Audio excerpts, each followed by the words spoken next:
Hello! Welcome to my YouTube channel. Meron po ako uling isi-share sa inyo. Ito po yung microwave oven na digital display. Tapos, naka-touch panel. Ngayon, gaya nung nauna kong video, ito po ay GE brand. Ang problema po nito ay hindi na po natatouch. Ang dahilan, yung flex po nito ay corrugated na. Ibig sabihin, wala na pong contact from flex to motherboard. Ngayon, naisip ko na i-convert ko yung switch, yung touch switch nito gamit ang tuck switch. Ito po yung tuck switch. Ito po. Ayan. Dahil dumating na rin naman po yung order ko from online shop. Ito po. So, yun na po ang susubukan o itatry ko na i-convert gamit po itong mga tuck switch na ito. Para po sa mga may microwave sa bahay na ganito ang problema, kung sa tingin po ninyo ay good pa naman po yung magnetron, pwede nyo po itong gayahin. Sundan nyo lang po yung video at sigurado po mapapagana po ninyo yung mga microwave ninyo po na may digital display. Ang una nyo lang pong gagawin, tanggalin tong panel na to kasama yung frame, tapos i-disconnect nyo po ito. Itong flex.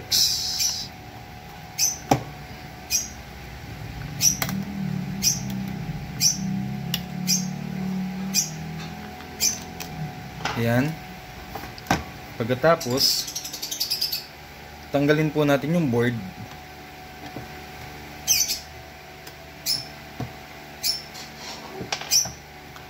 Tabi po muna natin itong board. Dito po muna tayo magko-concentrate sa touch panel. Ang gawin natin, tanggalin po natin to, hiwalay natin. Ayan. Huwag na po kayo matakot kung ma-damage pa po ito lalo kasi wala na po talaga tong silbi. Kasi wala na pong na-order nito online. Ang gagawin lang po natin, magre-replace po tayo ng mga touch button gamit po yung tuck switch kagaya nito. Para matrace po natin yung connection, paghihiwalayin po natin yung dalawa, kasi dalawa po ito, paghiwalayin po natin itong dalawa, gaya nito, para matrace po natin yung pattern. So ito gaya nito, ayan.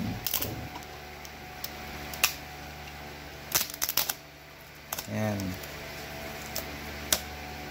So dahil magkabukod na po itong dalawa, madali na po tayong mag-trace nitong diagram.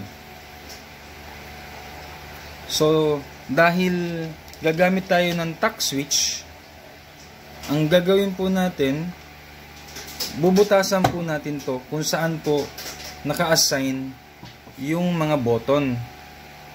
So, para magawa natin yon, idikit po muna natin to. Balik natin.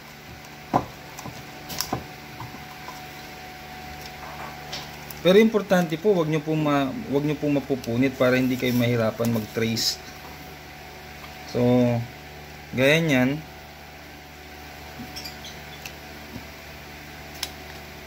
Kasi bihira po ang gumagawa nito yung nagtsatsaga. Parang mayroong mangingilan-ngilan po. Pero kung dadalhin po kasi sa paggawaan, hindi na po nila ito pinagtsatsagain. Kaya madalas po yung mga may-ari po ng microwave, yun ang mga nanghihinayang. Kasi sa totoo lang, sayang din naman po kung gumagana pa po yung magnetron. So, dahil po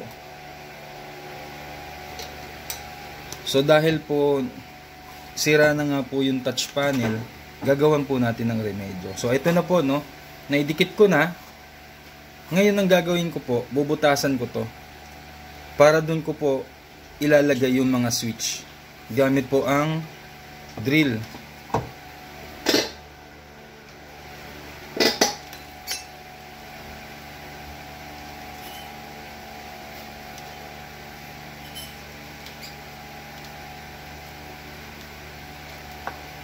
So kung meron po kayong drill sa bahay, pwede nyo po rin itong gayahin. Ngayon, pag gagamit po kayo ng drill, siguraduhin nyo po na yung talim ng drill ninyo kasing taba po kasing taba po nitong switch. Mas maganda, mas maluwag ng konti. Pero yan po, halos magkasing taba lang. Para madali po ninyong mapindot kung nakakasana po dito sa housing. So, ang gagawin natin, babarinahan ko na po ito isa-isa. Kasi mas madali pong maglagay ng butas pag nandun po yung pattern.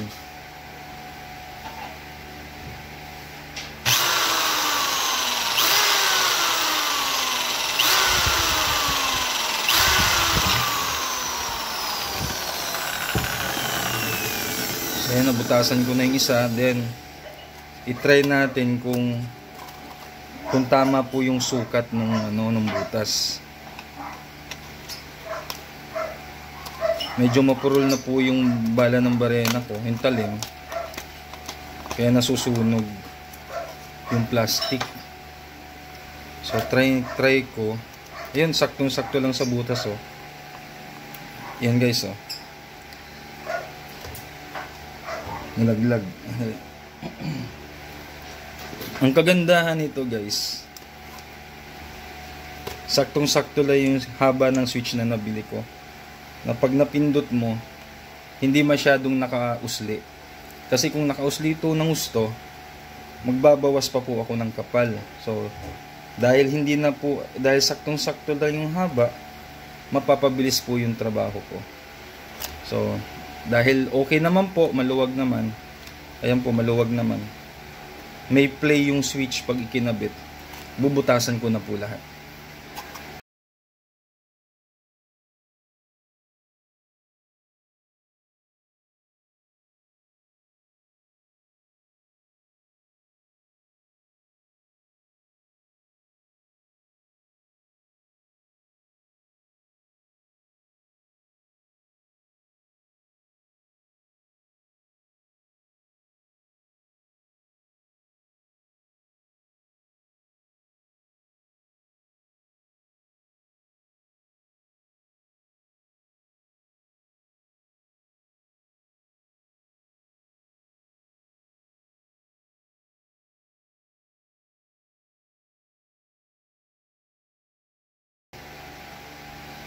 Ayan. Ngayon, ang gagawin ko, tatanggalin ko na to. Para masundan ko na yung pattern. Kasi yung mga wire nito, guys, yung mga wire nito, sa likod ko padadaanin, hindi sa ibabaw, hindi sa harap. So, kailangan ko to para meron akong pattern sa ilalim.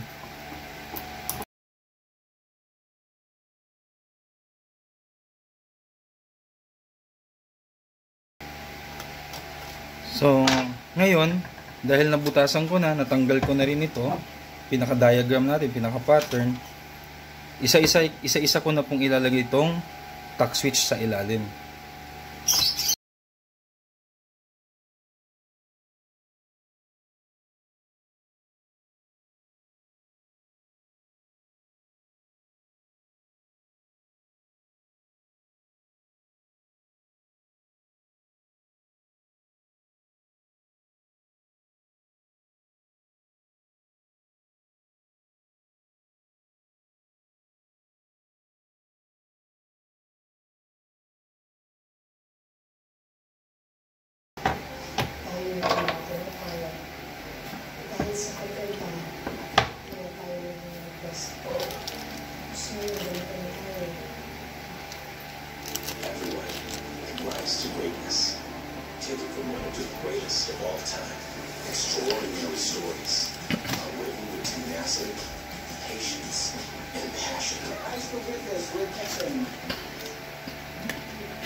Napag-usap na kami rin. Kami dalawang kami.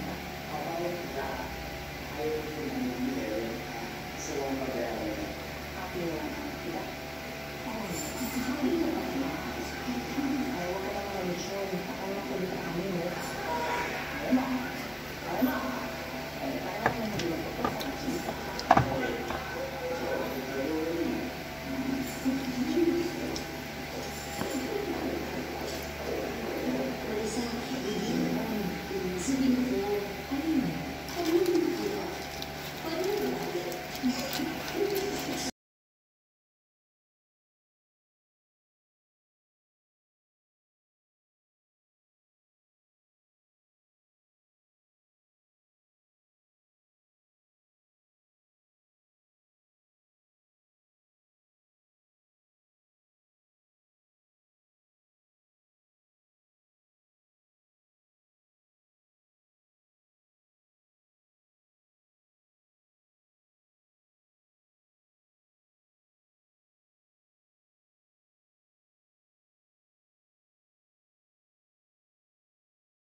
So, ito na po, na ikabit ko na lahat ng tuck switch.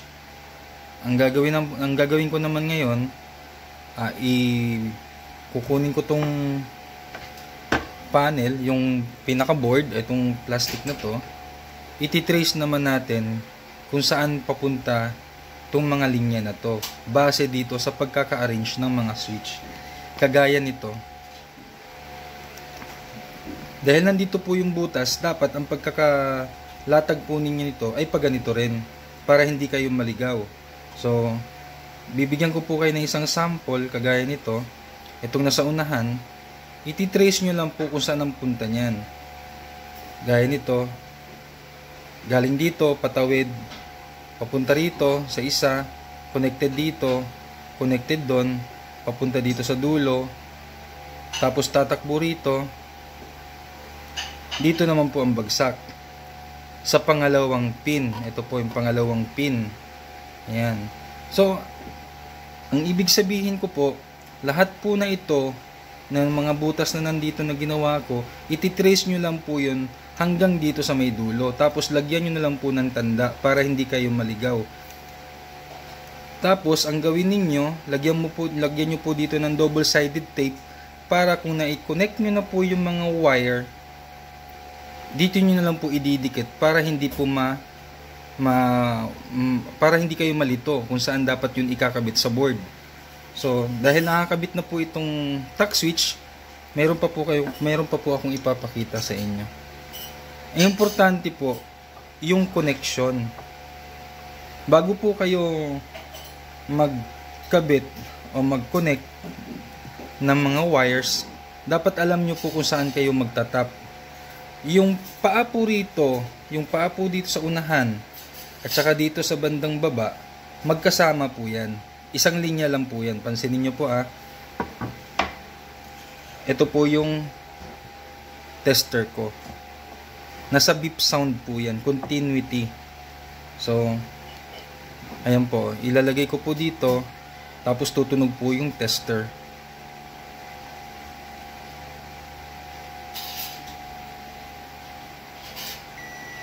Yan. Ibig sabihin magkasama po itong dalawa na to. Ganon din po dito sa unahan. Ganon din po dito sa kabila. Magkasama din po yan.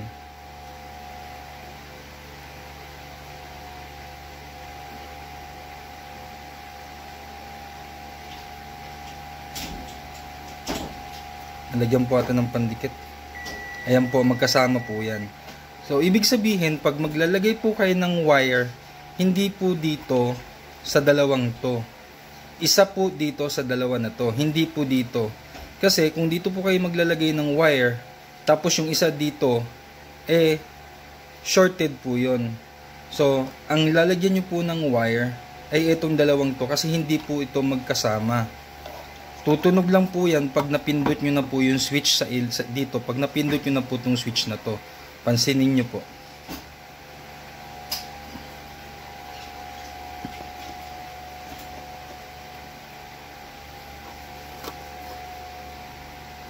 Ito po ha. Tatap po dito, tapos pipindutin ko sa ilalim.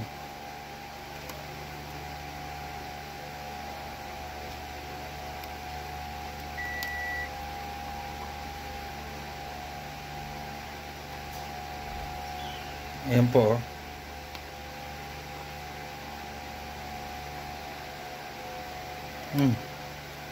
Sandali po ha. Medyo malambot pa po kasi ganito na lang po. Kuha ako ng switch na hindi nakakabit. Malambot pa po kasi yung pandikit. Ganito na lang po para mas malinaw. Ito pong switch na to, ang magkaparis na paa po dito ay itong magkabilaan. Ito po at saka ito. Magkaparis po yan. Tapos ito naman po na sa unahan at saka ito magkaparis po yan. Ito po yun. Gumamit po kayo ng tester.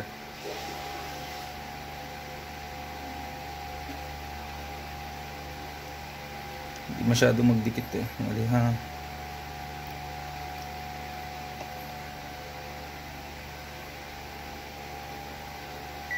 Ayan po. Magkaparis po yan. Ayan. Ganun din po sa kabila. Ikutin ko po ito. Tapos ayan, magkaparis po yan. So ibig sabihin pag maglalagay po kayo ng wire o connection, dapat dito yung isa at yung opposite dito naman po. Baliwalain nyo na po ito. Kasi magkasama po yung dalawang yan. So maliwanag po ha. Pag magtatap na po kayo ng wire, para hindi po kayo malito, tanggalin nyo na po ito. Ayan. Ganyanin nyo na po. Ayan po. Para kung magtatap po kayo ng wire, dito na po kayo sa dalawa maglalagay. Kasi hindi po ito magkasama. Wala pong connection tong dalawa. Magkakaroon lang po ng connection yan pag pipindutin nyo po itong nasa ibabaw. Yung pinaka-switch. Yung pinaka-button. Ayan po.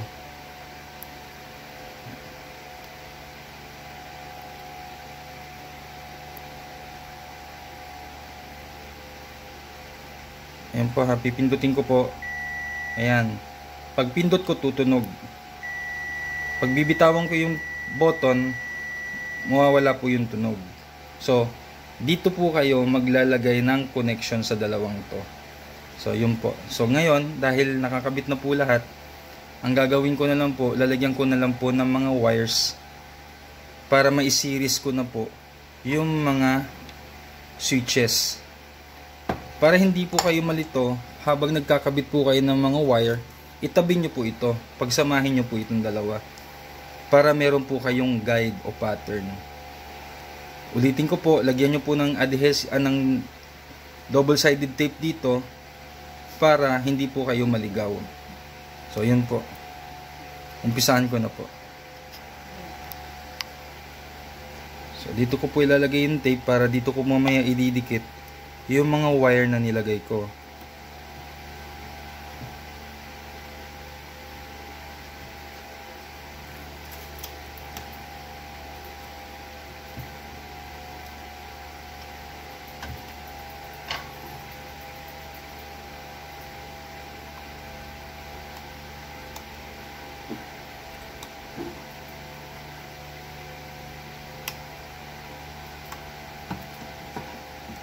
So yan po.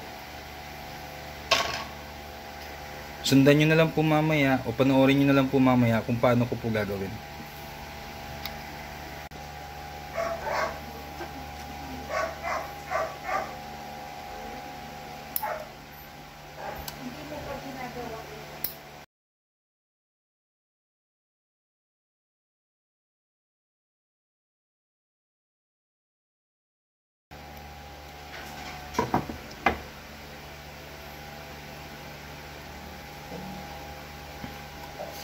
So yan, yan po, tinanggal ko na po yung kabilang paa para hindi rin ako malito.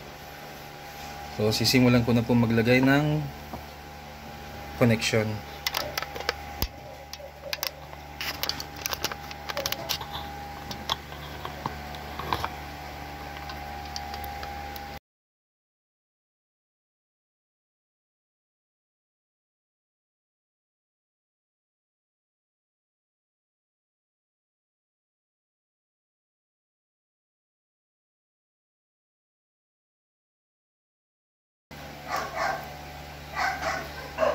So, dahil ito po yung unang pattern na ititrace ko, lahat ng pins o paa nito, ang gagamitin ko po dito banda, lahat po ng connector po niya, dito po ang gagamitin ko. Para hindi po ako malito. Lahat ng nasa baba dito, nasa left side ko, yun ang gagamitan ko. Yun ang paglalagyan ko muna ng unang set ng mga wire.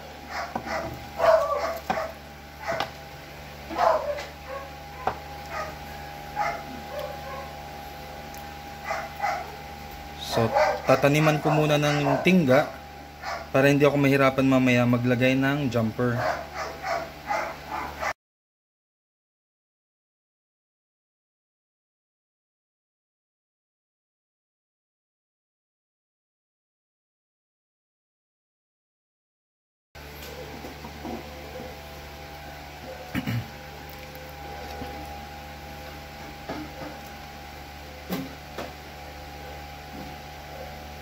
So, unang gagawin ko po, para hindi ako malito, unahin ko muna ito nasa unahan. Tapos, idudugtong ko po kung saan siya connected. Gaya nito, galing dito, papunta rito, dito, dito, dito,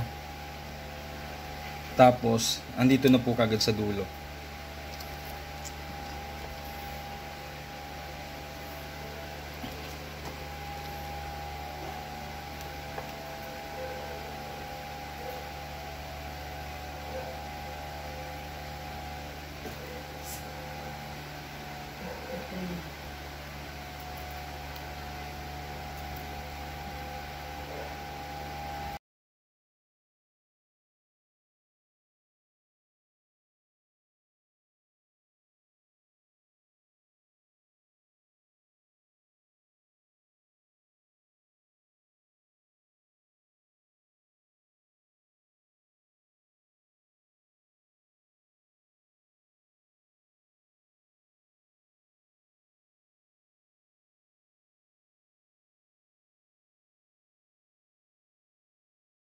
Pwede na.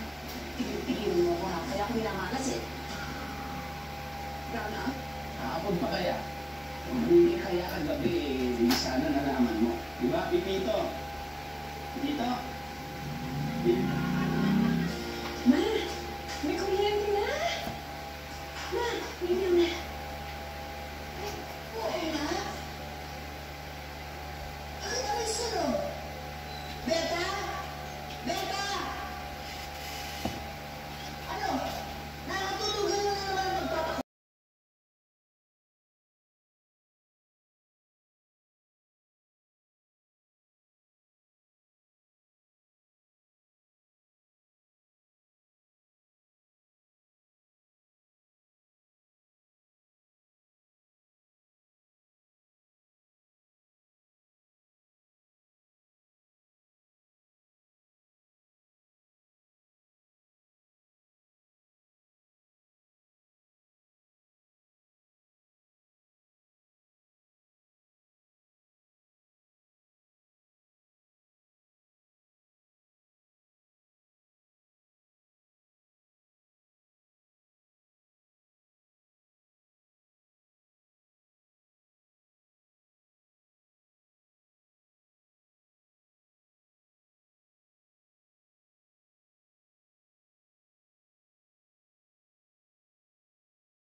So, ito na po. Nailagay ko na po yung first set.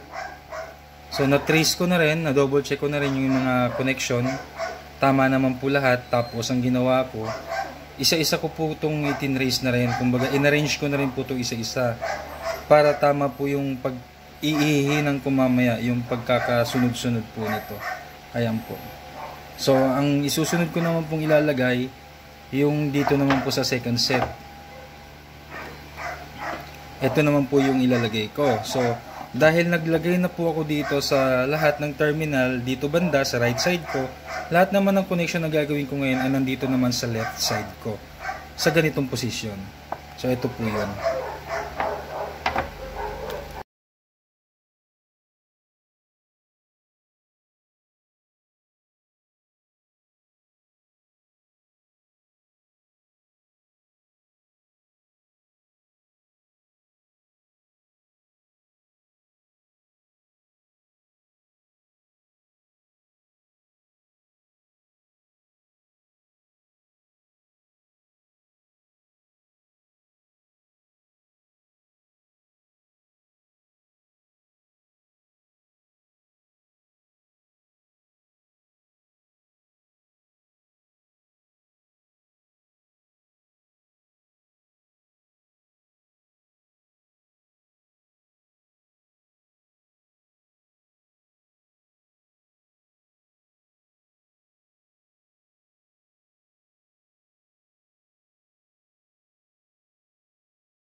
So, ito na po.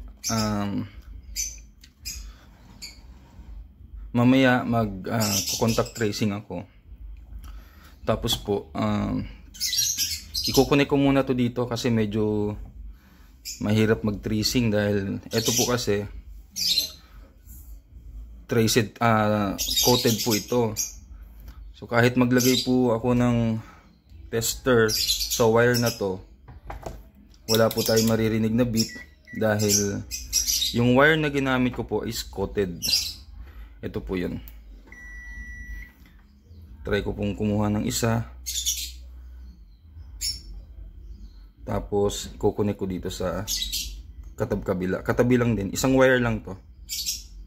Ayan po, hindi tumutunog kasi coated po ito, kumbaga insulated. So simulan ko na po magkabit isa-isa para mamaya magko-contact tracing na lang po ako.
So ito na guys, no, na lagay ko na, connect ko na lahat yung wire na jumper.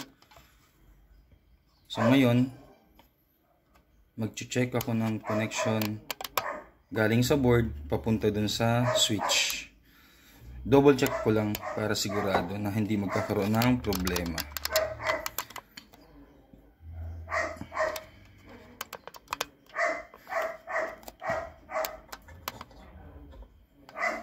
Sa pag-check nito guys, importante pa rin yung diagram ninyo.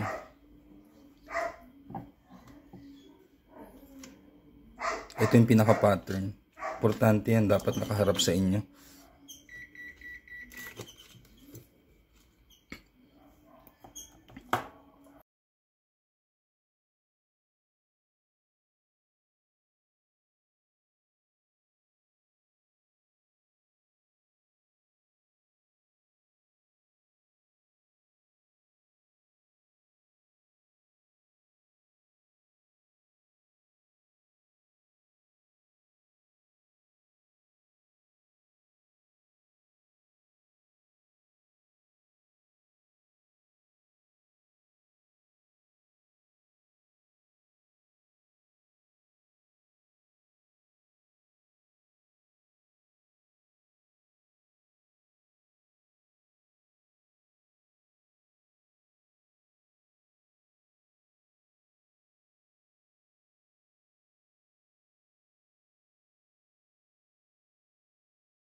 So okay na guys, no? Tama naman lahat ng connection ko. So try natin. Try ko muna kung uubra tong ginawa ko. Itong akin po ay experimental. Kung umubra, kung gagana, at least may natutunan po tayo. Pag hindi umubra, at least sinubukan. Yun lang naman po yun. So dadalhin ko na to dun sa microwave para may testing natin. Dali lang po at kukunin ko po yung unit.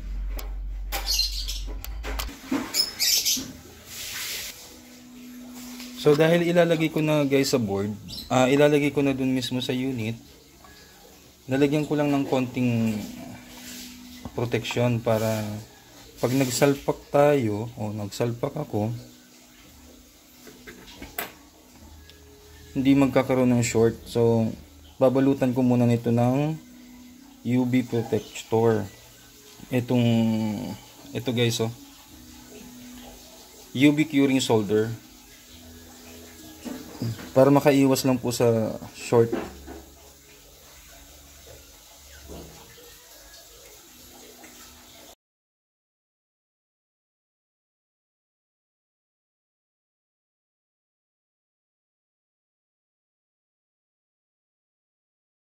Ito guys, tutorial po ito para lang po sa personal ninyong gamit. Ngayon, kung pwede nyong pagkakitaan, medyo komplikado. Pero, yun nga po, wala naman pong trabahong madali. Kasi kalimitan po, pagka ganito na ang problema ng microwave, i-gina-junk na po natin yan. Kasi kahit po ako as technician,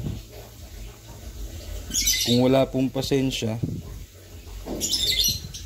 hindi ko na po talaga to pagtsatsagaan dahil masyadong komplikado. So pagkatapos nyo lagyan ng UV protection, pwede nyo pong ibilad sa araw para mabilis matuyo. Since meron naman po akong ilaw kagaya nito, ito po, kulay violet yung ilaw po niyan, UV light po yan, para hindi na rin po ako lalabas.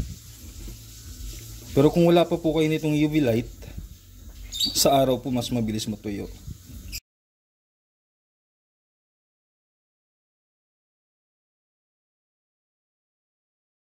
Pagkatapos po,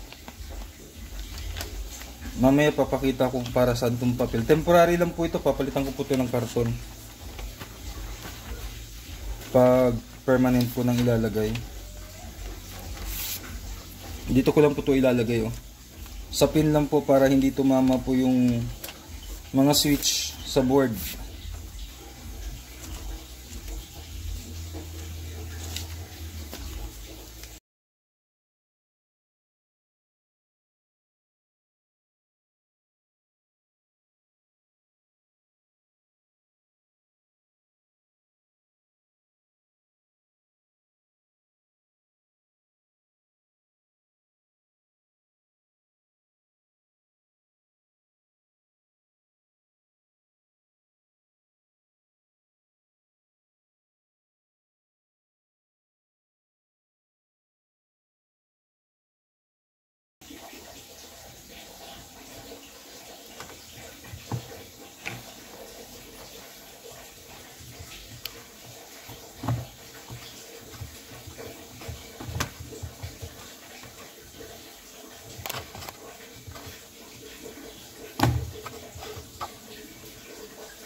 So yan, no, medyo secured na. So lagay ko na po ito dun sa microwave.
Kalimutan kong ilagay guys, ito yung lever para sa pagbukas ng pinto.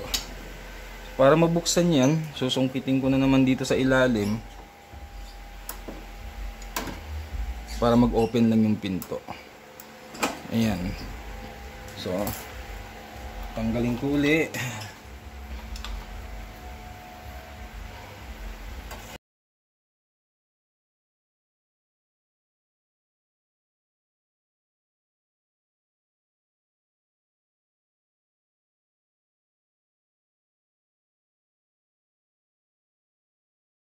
So ito guys, no.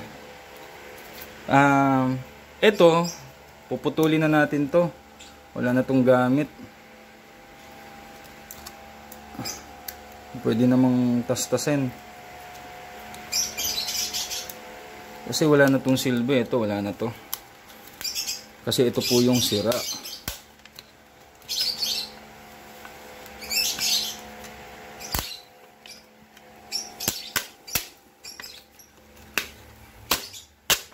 Ayan na po. Ang tapos lagay natin dito para hindi nakakalito kung saan tayo pipindot. Ayan. Hindi ko masyadong ilalapat. Tsaka wala pang pandikit po yan. Importante meron tayong guide kung ano yung pipindutin. So isasaksak ko na po. Walang power. Why? Kanina may power. Wait lang po ha. Hirap nito. Hindi ko po naikabit yung mga wire. Di ba po? Minsan nakakalito. Kabit natin to. Ayan. Tapos yung supply ng kuryente.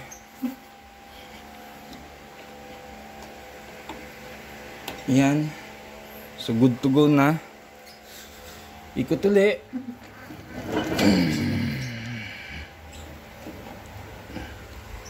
So ayan po.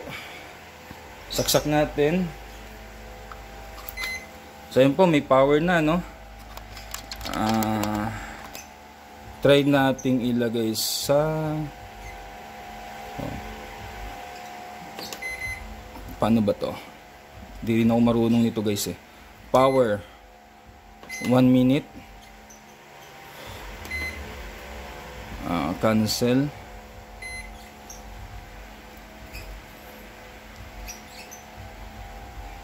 Express 15 minutes, lagyan natin 1 minute. Paano ba to? Isa pang express 30, ayun. So start.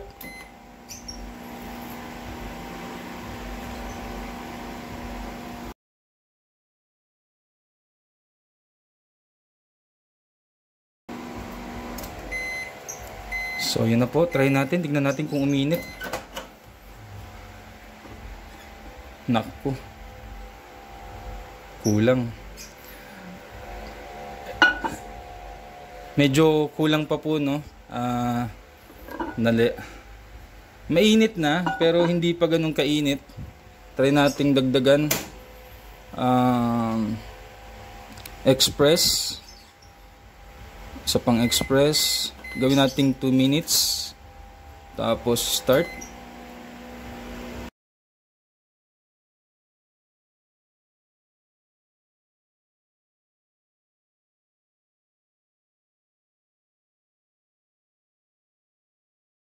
So, try natin. Buksan ko.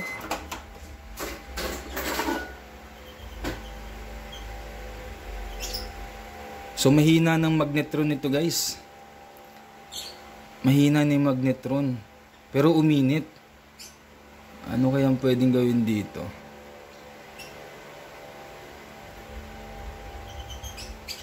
Dali, guys, ha. Hindi ko kasi masyadong kabisado tong micro. Pero dapat mainit na to, guys, eh. Pero hindi masyado. Uminit pero parang warm lang. So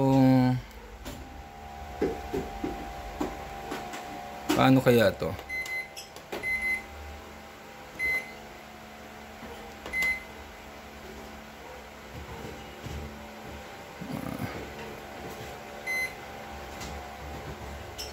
Power Express 1 minute, 2 minutes, start.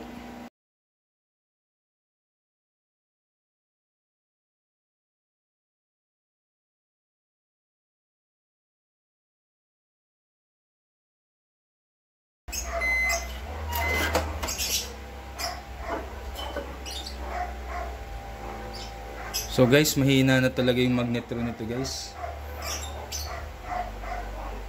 Sayang. So ganun. Hindi umiinit, hindi masyadong mainit. Sayang. So ang importante guys, napakita ko sa inyo na successful tayo dito sa panel. Titignan ko mamaya kung anong problema pa nito, bakit hindi masyadong nainit yung tubig. Since umaandar naman yung magnetron, pero sobrang hina. I-check ko muna yung magnetron, balikan ko po kayo.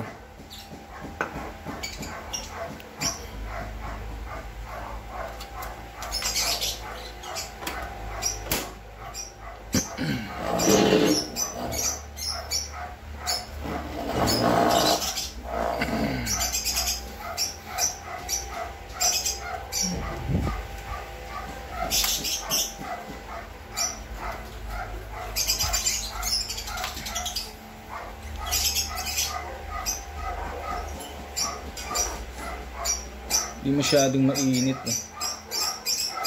Mainit yung magnetron pero mahina.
Hindi shorted yung magnetron guys, no? Pero sa tingin ko magnetron ang problema nito.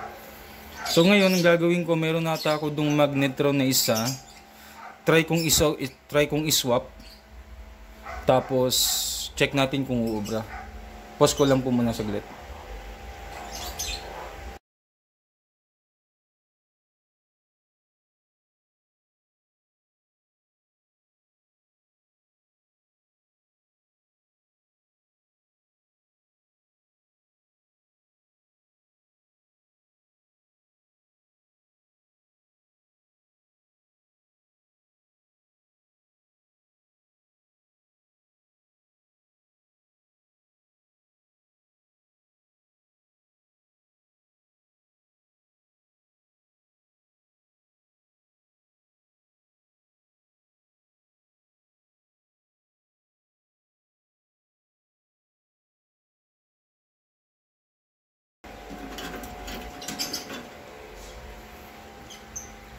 So, ito na, nabaklas ko na.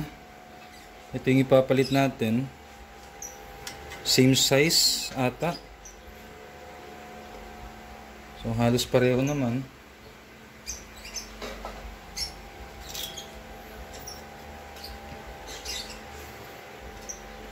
Papalitan ko lang itong shield nito kasi iba dun sa shield sa isa.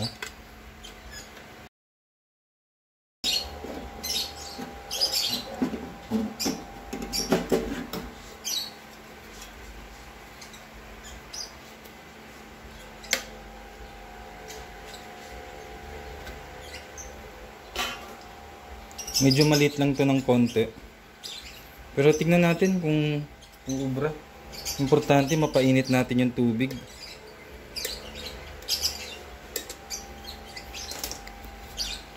Tsaka matlaman natin kung talagang magnetron yung sira.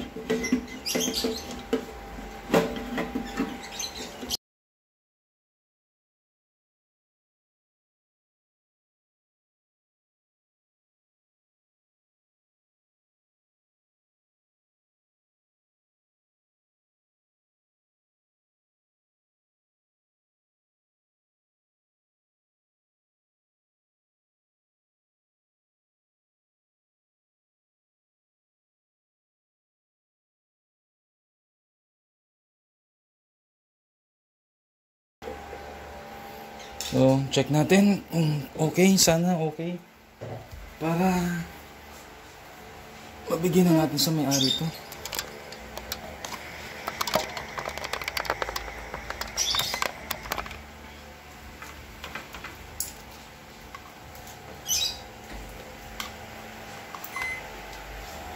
Open. Yung may wagang tasa.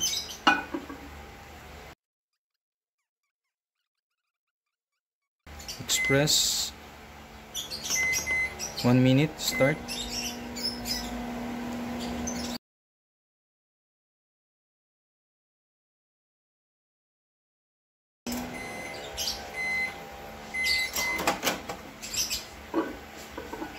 Ayun guys, mainit na. So, sira nga po yung magnetron. Ito guys, oh, umuusok na. Oh. Okay, balik natin para medyo lumakas-lakas na. Medyo umusok. Kailangan natin pausukin. So, 1 minute ukli. Express. 1 minute. Start. Successful guys. So, maliban pala dun sa switch button, sira din po yung magnetron. Umiinit pero hindi ganun kalakas yung magnetron niya. So, busted na rin po ito. Hindi po shorted. Dahil tinest ko naman, hindi shorted yung magnetron. Pero mahina na po yung power nito. Kaya mabuti na lang po, meron akong reserba ng magnetron dito sa bahay. So kausapin ko na lang po ng may-ari. Sasabihin ko na lang na pati po yung magnetron, maliban sa mga push button po, yung magnetron po ay sira. So salamat at meron akong nakatabing magnetron. Kahit pa paano hindi na stuck. Kasi binili ko dati yun guys, in case na may magpagawa ng microwave. At least meron akong stock. So eto nga, napatunayan ko po na hindi lang po yung switch, yung mga push button ng sira, including po itong magnetron sira. So check natin. Ayan guys, oh.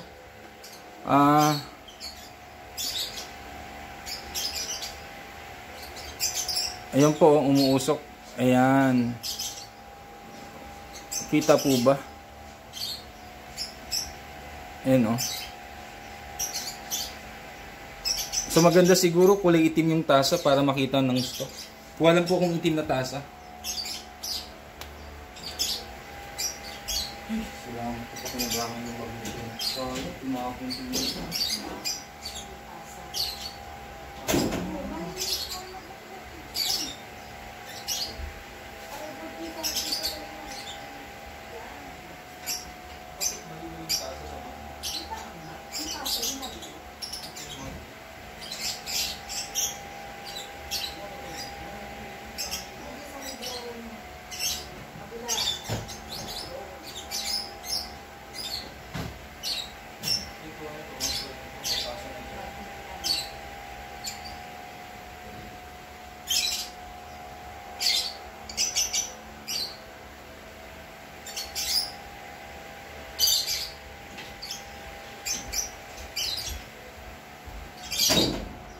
So ito guys, lagyan natin ng panibagong mug na may tubig kasi hindi masyadong kita kanina.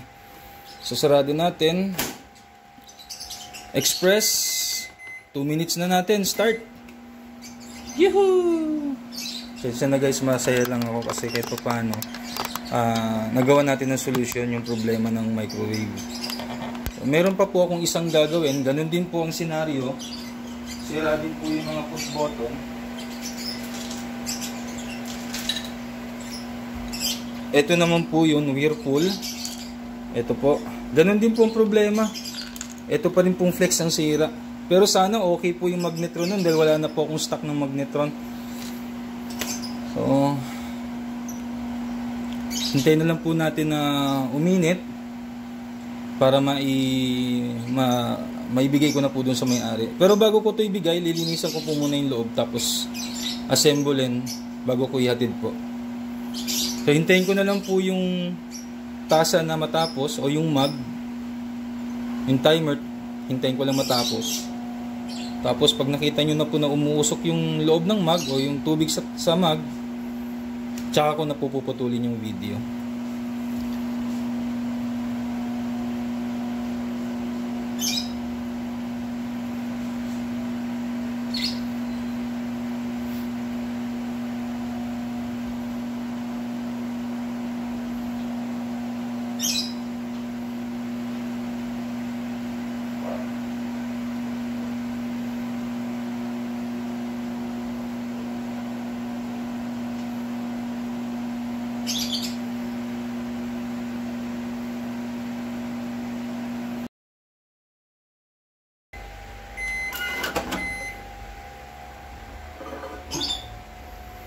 Ito guys, oh. So, confirm. Ayan po, oh. Umuusok. Hindi po ba? Ayan. So, yun guys. Salamat po. Sana po, kasi po ako, masaya po ako sa nangyari. So, guys, sa susunod, may gagawin pa po akong isang ganitong problemang microwave. Ganon din po ito po, oh. Ayun ang sira. So ifa-final ko na lang po ito. Isi-secured ko lang po lahat ng connection sa loob. Pero yun nga po, kung meron po kayong na-encounter na ganitong microwave, pwede nyo pong i-convert. Gumamit lang po kayo ng tuck switch. Ito po yung tuck switch. Nabibili po yan online. Tapos po, bago nyo po galawin, double check na rin yung magnetron. Pero hindi kasi natin ma-check yung magnetron kung okay o hindi. Unless na umandar yung microwave. So kagaya nito, hindi po shorted yung microwave, hindi shorted yung magnetron, pero mahina naman yung inilalabas na init. So ang swerte, dahil meron po ako nakastock na magnetron at pinalitan ko ng bago. So yun po. Maraming salamat po. Kung nagustuhan nyo po yung video, paki-subscribe na lang po, like, share, and hit the notification bell para updated po kayo sa mga panibagong video ko pong i-upload. Maraming salamat po. So ito po, no, pahabol lang po. Tinanggal ko uli, hindi dahil sa sira. Tinanggal ko po kasi yung papel na nilagay ko kanina. So para hindi po dumikit tong switches dito sa mainboard, naglagay po ako ng insulation tape. Ito po yung insulation tape. So maganda rin po itong gamitin para secured po itong trabaho natin dito. Hindi po magdidikit yung switch at saka yung motherboard. So yun lang po, pahabol ko lang po. Maraming salamat.